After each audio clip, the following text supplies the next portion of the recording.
Hey there, are you currently in the unemployment line and can't wait to get out? How many resumes have you sent out already? Have you ever felt like you're never gonna get a job, or maybe you'll just settle for the first job that's out there, whatever job that may be? Well, chin up, because I've been there, done that. And I'm gonna share with you not one, not two, but 24 effective job hunting tips, my very own best practices, and the lessons I've learned while searching for my very first regular job as a fresh graduate in a global pandemic.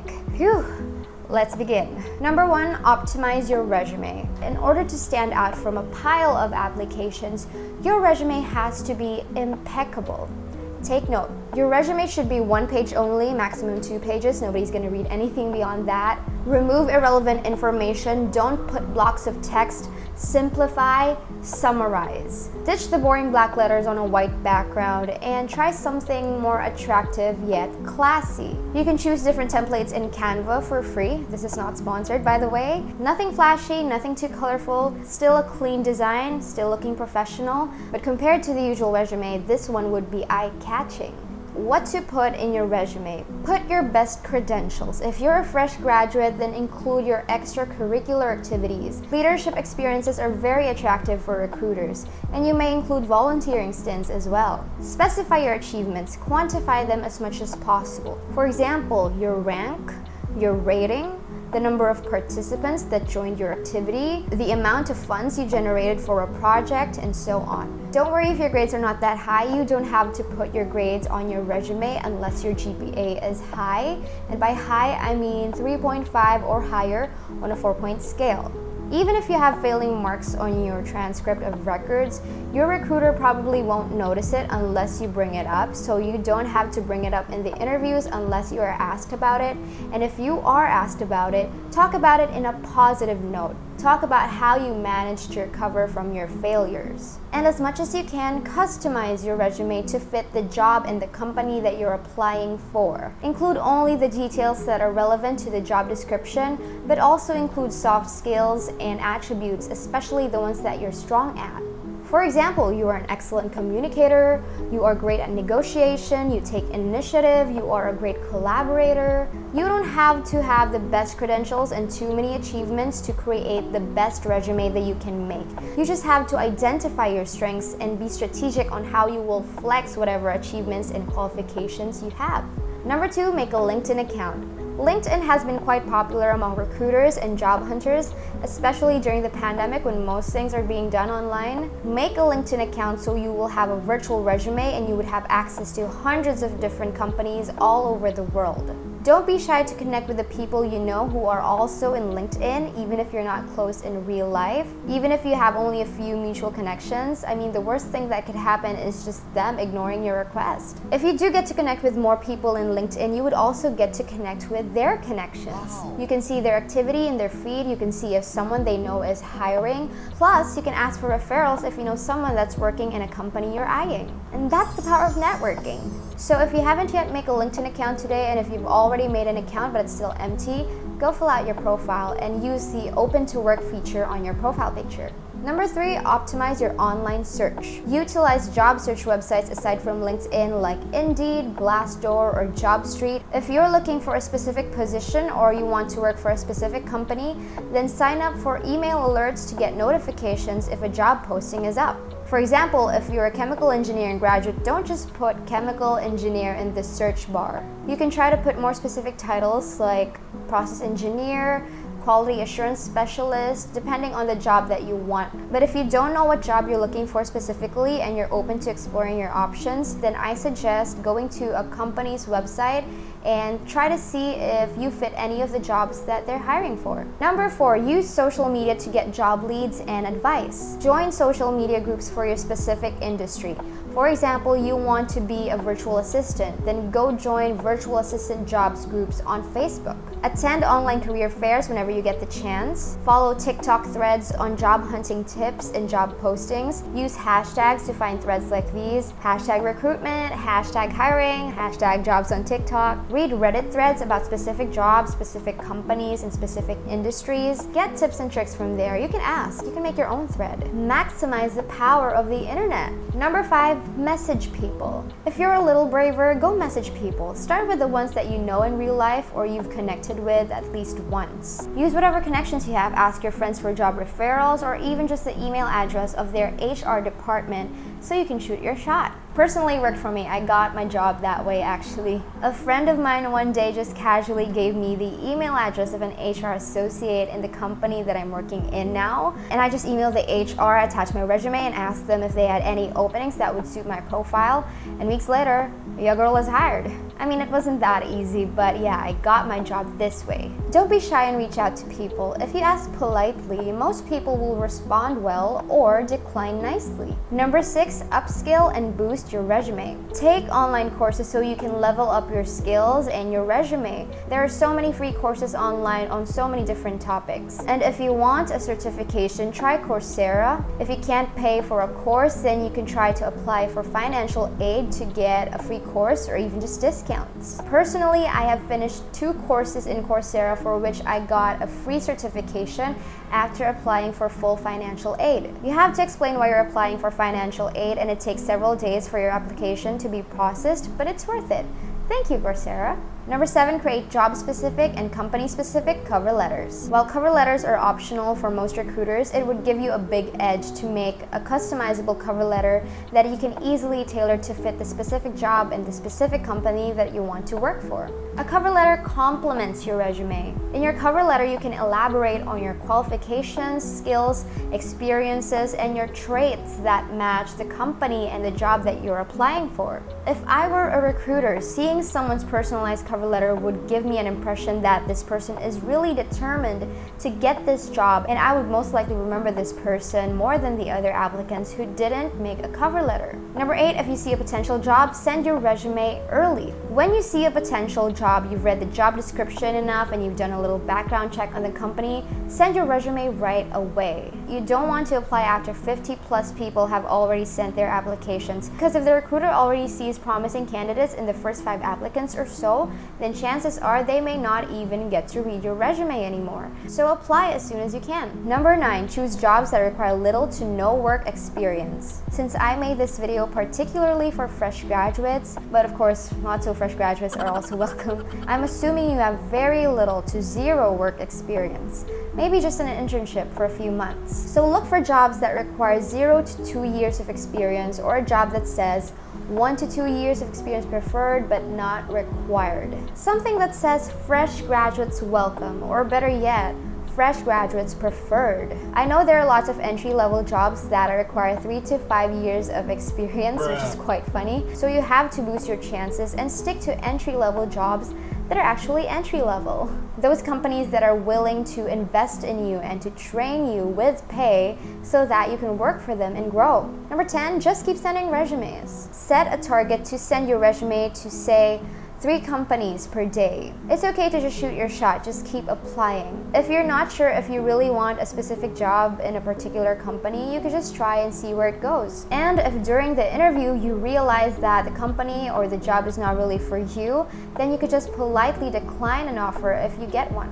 And if you keep getting ignored, rejected, or even ghosted by companies that you're applying for, just keep sending your resumes to many other companies. But of course, if you're not getting any response at all, then maybe there's something that you need to change in your resume. Or maybe you need to explore more options. In any case, don't give up and just take all the chances that you can get. Number 11, prepare in advance for interviews. Search for typical job interview questions and jot down your answers to them. It would also be better if you try to answer interview questions that are commonly asked in the specific company or the specific position that you're applying for. Google is your best friend here. LinkedIn also has common interview questions in their interview prep section. Then when you have your answers, exercise your communication skills. Practice speaking confidently and clearly. There are lots of YouTube videos for that, but the best training is actually doing it, actually practicing speech. If you're a shy type, then you could just go to your room or an isolated place where no one can judge you as you do a monologue. Go practice. Number 12, prepare for those online assessments that some companies have. Some companies have assessments in the form of exams or games that can test your intellect, your ability to work under pressure, and other skills. I tried applying to this popular FMCG and they had a set of game-based online assessments. They're known to be quite challenging, so I decided to do some research on what these games could look like, and I even practiced a bit on some sample games that I found online. Do your research and be prepared. Speaking of research, number 13, do your research on the job and the company. When you get an interview, it is a must that you research about the position that you're applying for. It's also important to do your research about the company. Browse the company's website, read their mission and vision statements, their core values, and apply them when you're talking about your qualifications in the interview. Also, read Reddit threads or Google articles on tips to ace a particular company's interview. There are many netizens who have gone a similar path that are willing to share their own experiences online. Story time. One time I overheard a portion of an interview in the company I'm working at now, where the interviewee, who probably did not do enough research, thought she knew something about our company but was actually referring to our biggest competitor.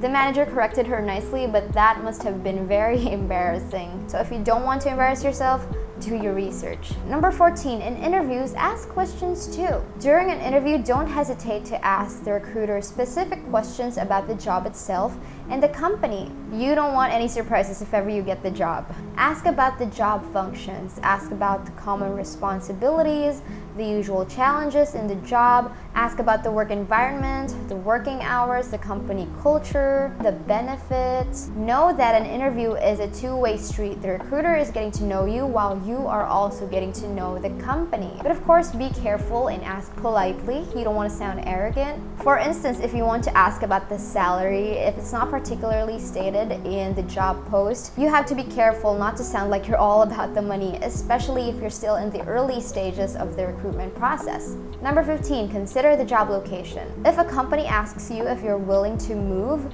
then it's really better if you are actually willing to move. Otherwise, you might have to consider a nearer location, or maybe a work from home job is better for you. And I think there's no better time to get a remote job than now. Even if a job seems really promising, if the job requires you to drive or to commute for hours daily, and you probably know how exhausting this is for both your time and energy, you might have to reconsider your options. Or you might have to pack your bags and move to another place. Is it okay for you, or will you miss your pets too much? Does renting a place near your job fit in your budget? Do they have housing options for employees? So consider not only the job, but where the job will take you physically. Number 16, determine your asking price. Know your asking price beforehand. Decide the minimum pay that you are willing to accept for the job. I know this is tricky if it's your first job because you don't have a previous salary which you can use as a basis for your asking price. So what you'll do is, again, research. Glassdoor and Indeed are websites that are especially helpful in the aspect of salaries. Again, this is not sponsored. These websites give you typical compensation ranges of certain positions at different companies provided by employees themselves. And if you know people who are working similar jobs or working in the same company, then ask them their salary range. You can find people who are willing to divulge at least a range of how much they are paid monthly. Then use the info you gathered as a basis. Of course, you also have to assess your skills and qualifications to adjust the price objectively. Don't hesitate to disclose the asking price that you believe you should get. Be objective as much as possible, but aim towards the high side. You might just get what you're asking for, and if they can't give you that, then you could just try to negotiate for the most reasonable price. But if they really can't give you your bare minimum, then don't be afraid to bid them goodbye. As much as possible, don't settle. Number 17, be confident in your interviews. Sell yourself, but don't oversell. If you have done enough preparation for your interviews, then you can muster enough confidence. And confidence is key. If you were a recruiter, would you choose a shy candidate over a fairly confident one? Of course, confidence gives an impression that you know your stuff and you can deliver. When you know your worth and what you can bring to the table, you can sell yourself. But also be careful not to oversell. Sell yourself, but not to an extent that you are boastful. Don't commit to things that you know you can't deliver. And most importantly, don't lie. Never lie about your work experiences and qualifications. Anyway, recruiters can easily spot inconsistencies in your claims. If the job is really for you, then you'll be enough for it. Number 18, follow up. Don't be afraid to follow up the recruiter. It won't hurt to do this as long as you do it politely. Now, don't be annoying and follow up every single hour of every single day. You're not the only one they're attending to.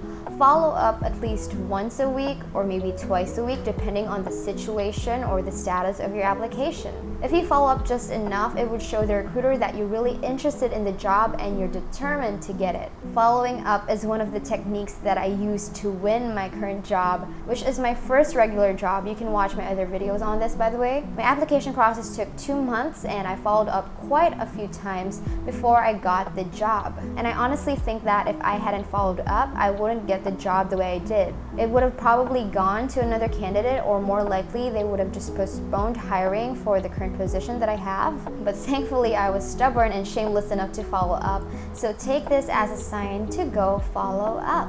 Number 19, don't be discouraged by rejections. If you get rejected in whatever stage of your application, whether it be the resume stage or the final interview stage, don't get discouraged. It's okay to be sad about it, of course, but don't let rejections discourage you from applying to many other companies and to try out more interviews. Every interview is a learning experience. Take note of what you've learned from an interview, whether you pass or not, and this will give you confidence for the next interviews. There may come a point when you will start questioning yourself. Am I not capable enough? And maybe you'll start comparing yourself to other people who already got their break, they're already hired, and you're still stuck in the unemployment line. Don't let your doubts rule over you and just power through. You won't get anywhere if you stop moving. It's up to you how you will handle rejections, if you let them demoralize you or make you stronger and more determined. Number 20, don't settle for a job when you know that it's not for you. Don't settle for a job that you don't really want just because it's the only one available right now. It can be tempting to just grab the first opportunity that knocks at your door, or just say yes to this so-so job just so you can end your painfully long job hunt. And also, if anyone hasn't told you before, don't settle for a job just because it's aligned with a bachelor's degree that you've worked years to earn. Know when a job is not for you and have courage to admit it. You don't want to be miserable at work, and you don't want to be resigning even before you hit the 1-year mark. And have faith that the job that is meant for you will get to you at the right time. Number 21, prepare your employment requirements in advance. For when you do get interviews and eventually have a job, it's very helpful if you will prepare your pre-employment requirements ahead of time. Get those required IDs, which might take weeks to process. Get the certificates that you need. Make sure to get your diploma, and most likely you'll also need your transcript of records, aka your grades. Prepare for pre-employment medical examinations. You don't want to delay your employment just because you're lacking in these requirements. So go ahead and start gathering them early on. Number 22, if you get multiple offers, list the pros and cons and weigh them out. If you're fortunate enough to get more than one job offer, then choose carefully. List the pros and cons of each job and evaluate them according to your priorities. It depends on how much weight you will put on compensation, on career growth, on work-life balance, and so on. But if you ask me, since this would be your first job, don't focus too much on the salary. What's more important would be the skills, the learnings, and the growth that you can get from the job. And of course, choose a job that will not jeopardize your health, both physical and mental. Also, think twice about choosing a job only for the prestige. Even your dream companies have their ugly sides. So always be wise and discerning. Seek counsel from reliable people, and most importantly, consult with God. Number 23, your first job might not be your dream job, and that's okay. Or you may think that your first job is your dream job but get disappointed when you actually start working, and that's okay too. It's okay if you don't nail it the first time. It's okay if you end up realizing that you don't actually like the work that you do, or the company that you work for doesn't match your values, or maybe you want a career shift altogether. Maybe you realized that you want to work a job that's totally different from what you studied in college, and that's alright. But just make sure to grab as many learning and growth opportunities as you can wherever you're at. You don't know what the future holds, but you can maximize the now. And last but not least, number 24, include God in the process. For me as a follower of Christ, this is actually the most crucial step of them all. Including God in every step of my job hunting journey is what enabled me to power through all of the tests that I had to go through before I got my first official job. Matthew 6:33 tells us to seek first the kingdom of God and His righteousness, and all our needs will follow. God knows that we need a job. Even if we don't verbalize it, He knows it, and God will provide. But then when we pray, when we submit our requests to God, when we soak in His Word and spend time in His presence, He slowly transforms us and equips us so we are ready to receive His blessings. And so when we do, we ultimately glorify Him. Trust God's leading and timing. Be patient in the process. If it's yours, it will come naturally. You don't have to force it.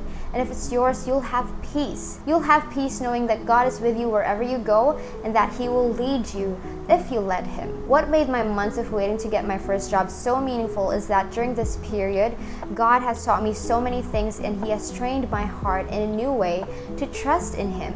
And this faith is continually being strengthened because now that I got my first job, it turns out that working my job is even more challenging than when I was just looking for a job. You solve one problem, you get a new one. C'est la vie. But if you have Christ in you, if you are powered by the love of Christ, in whatever situation, you are more than a conqueror. Whether you're employed or not, whether you're successful or not, Christ's love stays the same, and it's more than enough. That's all 24. I hope you gained significant insights from this video, and I would like to congratulate you in advance because I know that sooner or later you will be hired. If you like this video, please give a thumbs up, comment down below if this video was helpful, and please don't forget to hit the subscribe button. Please do check out my other videos as well. And that's it for this video. I'll see you in the next one. Bye!